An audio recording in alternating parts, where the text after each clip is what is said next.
So now I'm going to present well, another ongoing paper that is also a draft that I'm working with my colleague Carla, that resulted also from a study that was also based on a previous study that we have conducted here in Douro and also Trás-os-Montes, but mostly in Douro region. And this, in this case, in the line of going in depth, understanding what we can learn, especially for policies, with these sustainability-driven innovation policies. What we can learn with local innovators to design better or more effective sustainability-driven innovation policies in low-density regions. So this is an in-depth study, and we have studied in-depth 10 cases. And our intention is also called attention, repeating, of the importance of learning from these cases. Because normally it's devaluated, this knowledge that we produce in case studies. But I think to understand this process that we need to put in place in low density regions, we have to rely on these niches. And in this case, they are not niches, protected niches like in startups or in tech innovation. But normally they are unprotected niches, and little attention is being paid to these unprotected niches. So our paper goal, because we are drafting the paper, are twofold. We are in this case using this multi-level perspective framework that is a theoretical framework that is under construction. It's very recent. It's starting being scratched by Frank Gills in 2001, and now it's gaining a momentum. Now it's becoming very important in scientific literature and sustainability studies mostly, and related, of course, with innovation. And we are going to, in this paper, to apply this theoretical framework to study these paths, these trajectories of these 10 cases that I will explain how do we select them. Because in fact we need to have better policies, better incentives to promote innovation in low density regions, as this study will show. So the multi-level perspective, in spite we are not so short and in time as figured in the beginning, but I will not go in much detail. It's a framework that this author, Frank Gills, have starting in 2000. This figure is from 2011, but he started to write about in 2001. And then other authors, namely Bully, Elzen, and others, have been working on it. And now there is a lot of people working on it. We are also working on it with some PhD students with empirical cases. And now the evidence is mounting, and now we have more evidence on it. Of course, there is some faulties in this theoretical framework that the Frank Gills is working very much hardly on it and is trying to answer all these shortcomings that are normally put by critics to this approach. But basically, to explain for the person that are not familiarized at all with this, it's basically a very intuitive framework, because basically it's to try to understand how these niche innovations, and they were initially studying mostly in energy and in technology, so they were studying the process related to these protected niches of innovation. And this can be a small network of actors, learning process, startups, hubs, and so on. And how these niche innovations can, in fact, or not, to change the regime, the mainstream, the ways that things work in markets, in productive systems, in consumer mode. So we have here the dimensions. What is a socio-technical regime? Well, it's a combination. It's normally a stable configuration for a certain period of time, involving the industry, the policy, the technology, the culture, the science, the markets, and the consumer preference, and so on. And of course, we can go in depth in these dimensions of the socio-technical regimes. And what the multi-level perspective tries to assess is how these niche innovations can anchor the regime, and in some cases can transform it. Can take more time, less time. And what they didn't incorporate in the beginning was the geographical dimension, but now we are involving a lot to the geographical dimension. And now there is emerging a new field that is the geography of the sustainability transition. So it's now evolving very much for the socio-geographical context. And what is the third level? Is what can be called the landscape, but the landscape in terms of the exogenous context, the macro trends. And what you see normally is that these niche innovations are responses to demands that come from the landscape. And they find these holes or these gaps in these opportunities in the socio-technical regime. And in some cases, they are able to enter the regime and transform it. In other cases, they are not able. And we are very interested in understanding these processes at different levels, meso and micro level. How did we select the 10 cases? Well, first we conducted, it was a commissioned study. It was the intermunicipality community that ordered us this study, because they were interested to have a state-of-art of innovation in agri-food sector in Douro. They want to know if there was a lot of innovation, little innovation, what type of innovations, what are our main constraints, bottlenecks, respecting the innovation in the region. So in 2008, we have conducted this survey, this more quantitative survey to 100 small and medium enterprise in agri-food in Douro.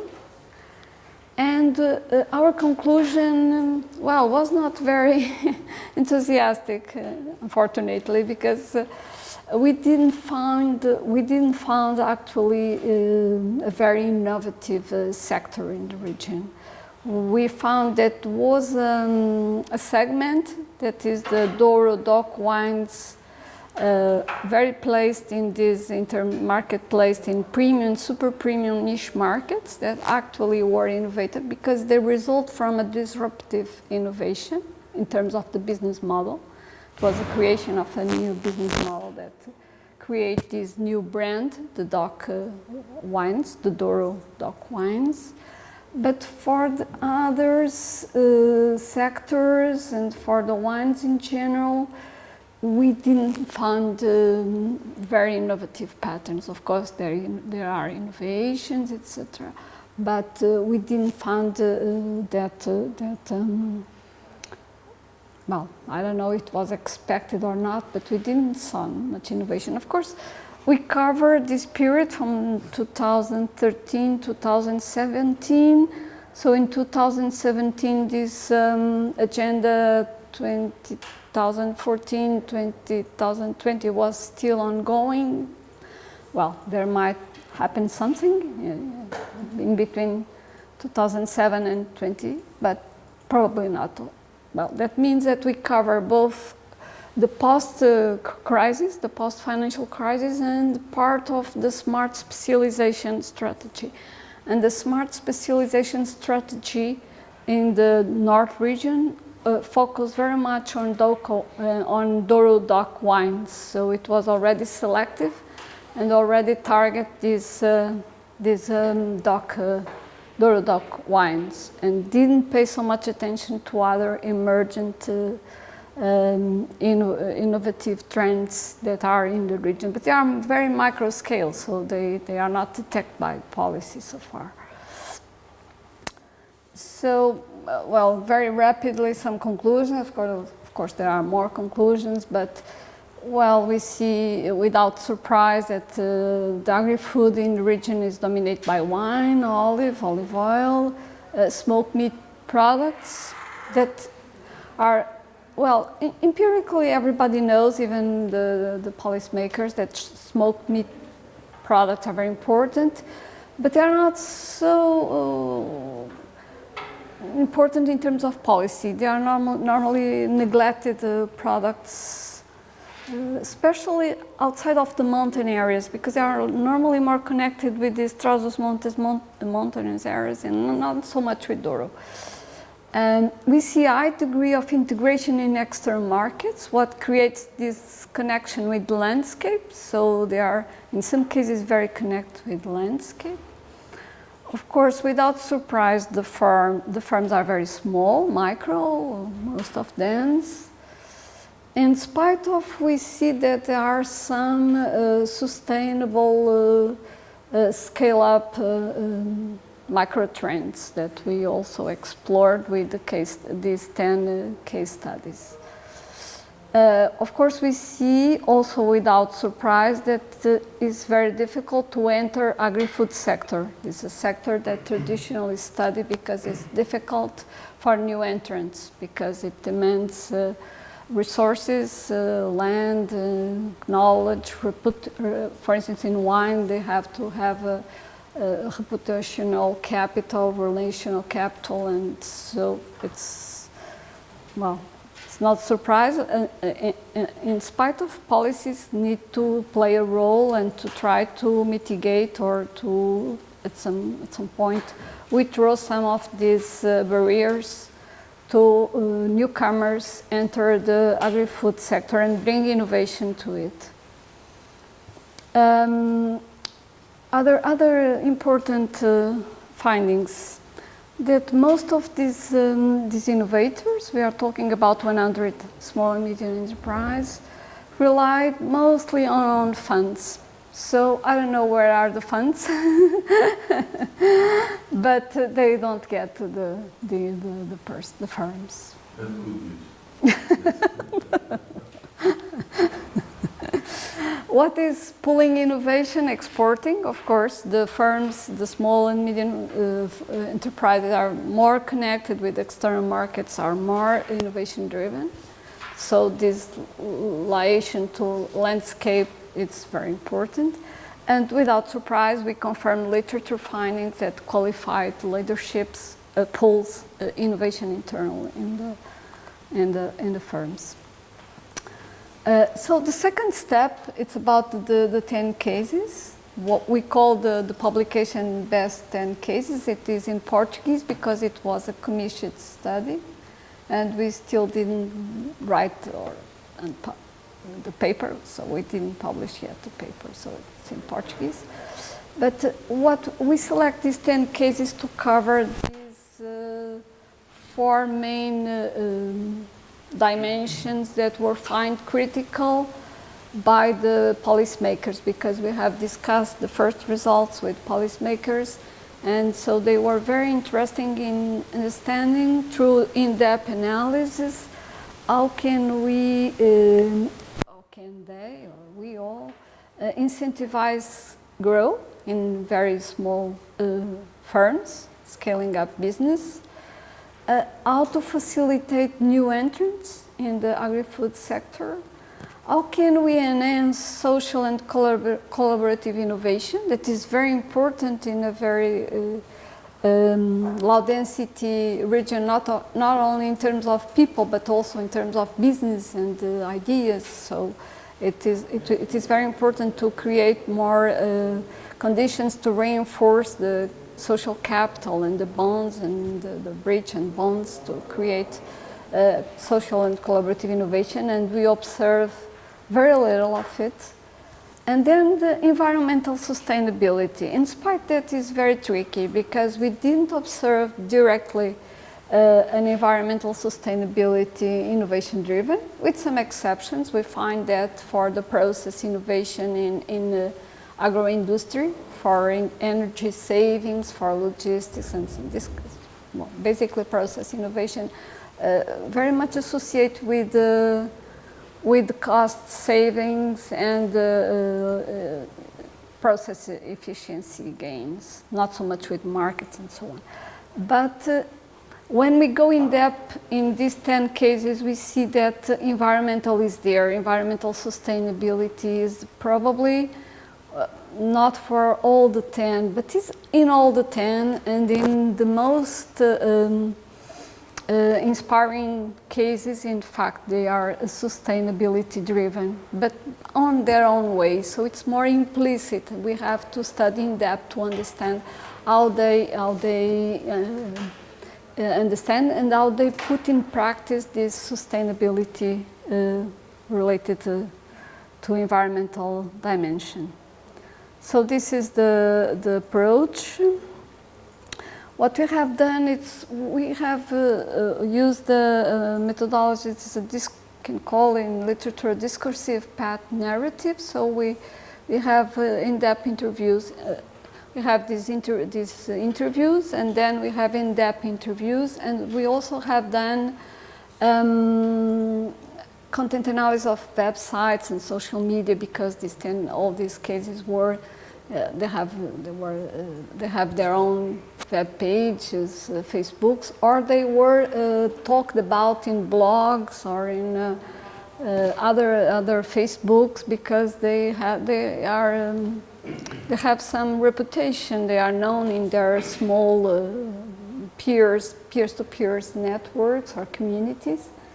And that is very important. It's also for them this relational capital that is most also world connected. It's not so much place or local based. It's normally worldly. So we have gathered data for these 10 cases regarding the profile, the business model, the innovation strategy, and these sustainability dimensions that are critical, the 4 dimensions that I told before. And the differences is that we collect this in depth. So we talk to them in long conversations to understand the path. Also their path since they start and where they are now and where they are. Well, these interviews end when the pandemic was starting, so it was also very strange moment, because they were all a little scared, because most of them were growing, were very well, were in their best.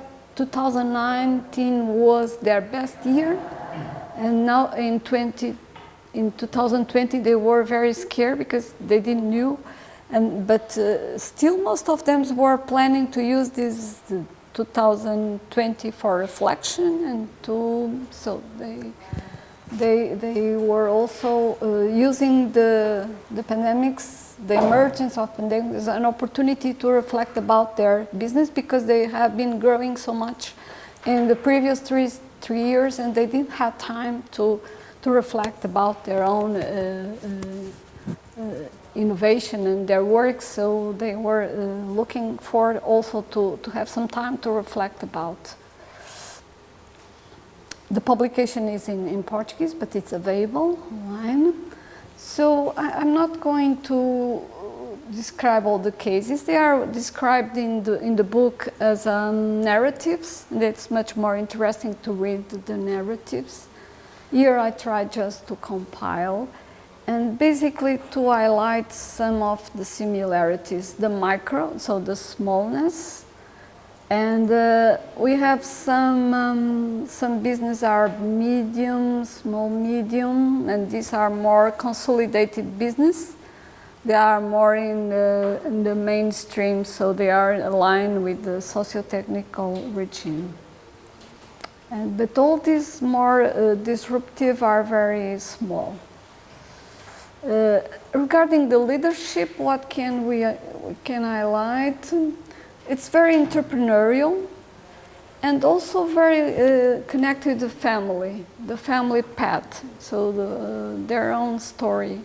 Most of them are local family heritage. They are very concerned with the family heritage.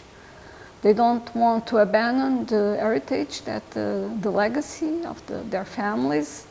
And the others go even further, and they are very concerned about the local heritage. And they want to keep going that heritage and to reinvent and do not let it die, and to create a new dynamic to that. Regarding the products, we see a great variety. Of course, there are a lot of wine and olive oil, but we are far from the idea of small specialization strategy, that innovation is only about wine. We have this very, very amazing case of artisanal gin. We have this entrepreneurial female, very amazing, that is doing jams and fruit delicatness.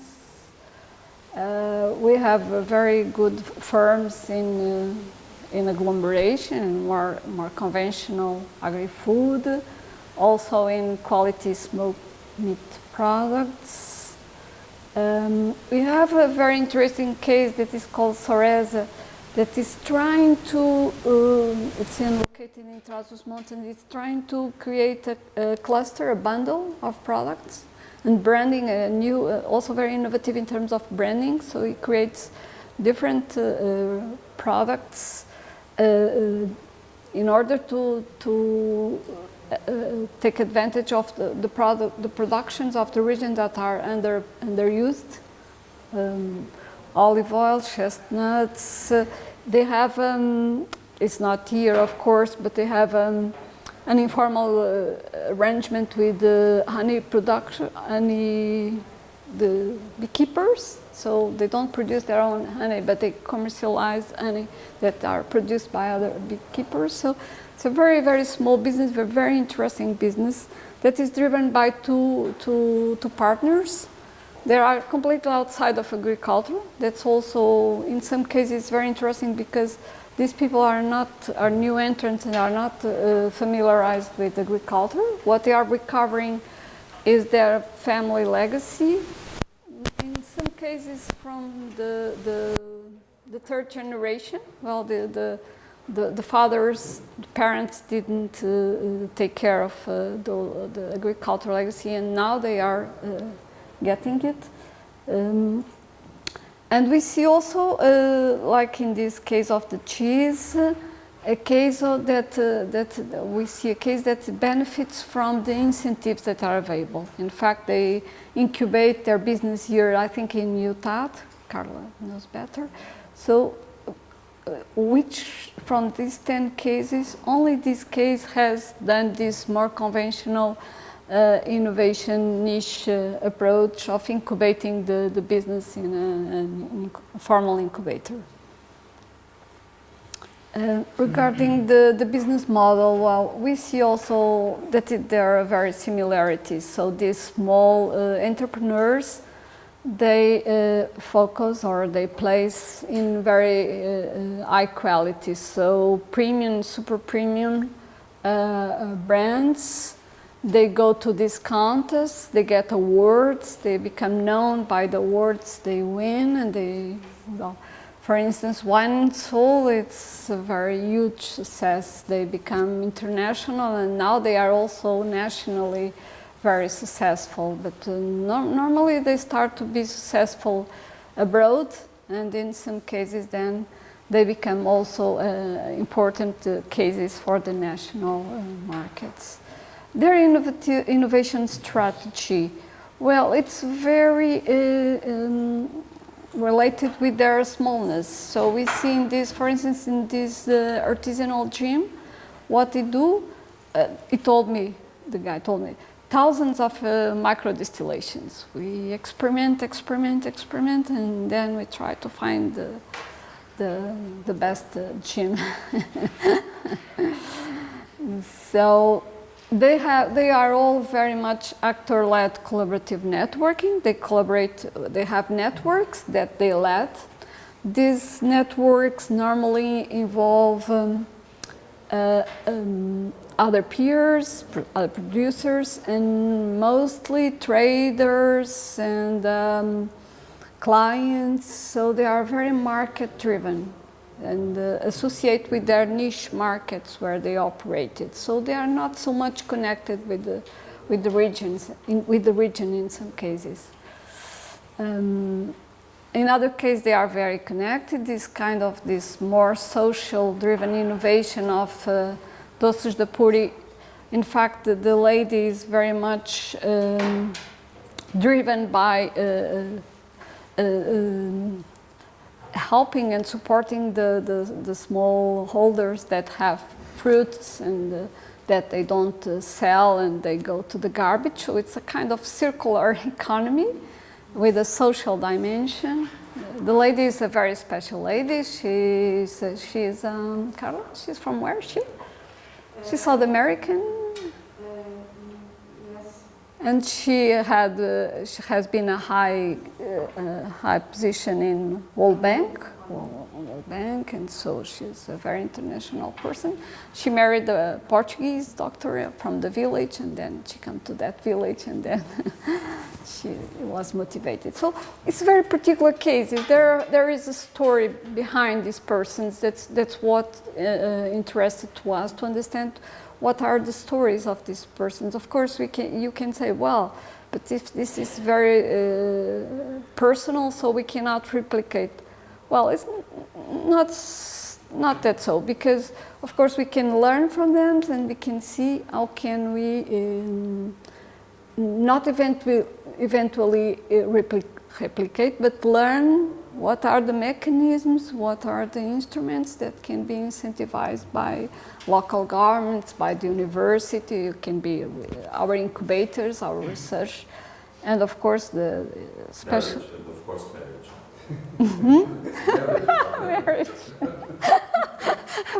Portuguese were always very good on that. Huh? Long discussion. Okay, so regarding the 4 dimensions, what we can highlight to finish, that they are able to grow. Yeah, we see that in Cobalto, for instance. It's a very small business that triplicate in 3 years their turnover. They are very international. They export basically all their production. They use a very sophisticated digital marketing. The digital part is at this point, maybe now they are more using more digital marketing, but at the time they told me that, me and Carla, that digital sales were not so important, with the exception of Puri, but they are extensively using the digital marketing, of course. And what is here more interesting, the environmental sustainability, it's basically implicit and informal. That's why in the questionnaires, in the first step of the work, we didn't find it, because we cannot assess it. Because if you ask, you have a certification, or they don't. No, they don't do that. They want natural wines, naturalness. They search for that, but they avoid certifications because it's a lot of work, expenses, bureaucracies, and they don't want that. So they want to be free, basically. They want freedom, yeah, to innovate, to experiment, and they know they are acknowledged by their peers and by the network of clients and traders and so on. So they are happy with that, and they feel they are acknowledged by their niche markets. And they don't feel the need to go into this formal process of certification, for instance. Because for instance, the lady in Wine and Soul, that is an amazing case. she told me, oh yeah, I would like to have organic certification, but wow, I have to put aside because for organic they have to stop producing for 3 years, so they can afford because they have small areas. And well, when she balanced cost and benefits, she sees more cost and benefits. In the end, she finds that their customers, their clients, acknowledge that their wines are natural, are pesticide free, and they don't need to prove that with a paper or a certificate or something like that. So, what we can highlight from the results? The smallness. This smallness is connected with disruptive innovation. We see more disruptive innovation in the very small than in the large, small, medium-sized, small and medium enterprise. The entrepreneurial leadership, what I just told, they want to be free, they don't want a lot of bureaucracy and certificates. Even the question of the funds, why they don't get the funds, also because it's too complicated, they don't have time.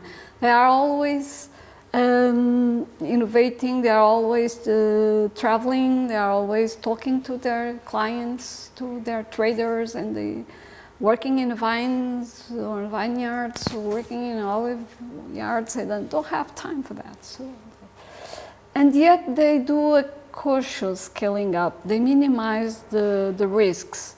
That's why they exhibit, and they are best case, and most of them have already a long life, and they are survival case for sure. Because they are very careful, and they told me very much about baby steps. Well, we go slowly. We have an expression in Portuguese that não damos passos maiores que a perna. No? I try to keep in pace. They have business projects that are motivated by value creation from unexploited resources. So that's a very important message for policy, of course, because if you want circular economies, if you want to take advantage of resources, we understand that in spite of insisting in these models of endogenous resources and the valorization of local resources, there are still a long way to go. And they are looking to things that normally policies and even researchers are not looking for. Old vineyards, wasted fruits, not used milk potential, farm production with market. So they are looking at the gaps and the things that most of people are not looking, and they are creating unique premium, super premium products. That the market acknowledges, of course, because we are talking of a landscape or niche in the landscape that is very oriented to these aestheticized consumption patterns, gourmet food, and so on. These dynamics drive this. So they have an intensive network with clients, market-driven, as I told you, from these global gourmet food-led communities that are expected to grow with tourism and gastronomy and all this kind of things. And they are focused on economic sustainability. Yeah, they are very much focused on that. They are very afraid of failing because they have that to support their families. They have to pay their bills. So they are very much concerned about their economic sustainability. But of course, they couple that with the environmental awareness and local community well-being. So in terms of the multi-level perspective lens, well, what we can say, they directly connect with the landscape. And somehow they create some disruption in the socio-technical regime, but they are actually not changing the regime. They are parallel niche to the regime. They anchor marginally to the socio-technical regime. And that's a pity, because what we see is that the socio-technical regime in the region shows little innovative capacity. So we need them to enter more the regime. And for that we need instruments both from science and both from policy. So I think I'm not going to repeat. So innovative small medium enterprise act as a locally place-based micro-niche innovation that are directly linked to landscape and they are not protected. We see that there is cases of success like Douro Dock that was like this. It was informally and now is acknowledged by policy. But that's not the case for the other sectors or for the other products. There is not much space in the policy, especially in smart specialization strategy, space for new products such as fruits, jams, or artisanal gins, or whatever. So on the other side, we see the prevalence of isolated entrepreneur-led micro-niche. So we need to incentivize and try to create more multi-niches so they can interact more in place and not only with the landscape in an isolated way. And also another thing to take attention is the risk of these niches. When they enter the regime, they can create dualities. And so they can create, that's not necessarily negative, but there are negative effects because they can coexist with the conventional, and of course they can delay or hindering the transitions. What we see in Douro, the first case, the first presentation already highlighted that there is a transition ongoing. But that transition, that agroecological transition done by wine growers, it's just for part of them, for the ones that are connected with the market of wine, quality wine. Others stay in the traditional and conventional, and there are no incentives for them to move. So we need to be careful about this. So. Contributions to policies. Niche innovations are often micro trends that are not covered in innovation policies, clearly. Policies like regional, the smart specialization, start to acknowledge these novel socio-technical regimes, such as the case of Douro Dock. That larger firms, because they are small to medium, tend to innovate incrementally within the regime. In spite, of course, the regime is being pressured by the landscape to create healthy products, environmental products, and so on. We have to be also careful, and we need to do research now to see how these disruptive events like COVID can, in fact, can destroy this business model, which sustainability was built in a long-term perspective, looking at tourism and the global gourmet communities. So if this changes, if the landscape changes, that can be very threatening for this niche that are very connected with the landscape. So actually we need place-based, sustainability-driven, understand the socio-geographical contextual heterogeneity at smaller scale than the region. Of course, yesterday already was discussed that, of course, we already have moved very much in Europe because we went from the national to regional scale, but probably we need to go even further if we want to create these inclusive green transitions. And that accelerating socio-ecological transitions in low-density region entails to design policies able to protect niche innovation, entrepreneur-led. So actually we need policies or models to protect these innovations so we can accelerate them in these low-density regions that actually need desperately from this type of innovators. So that's all. Thank you.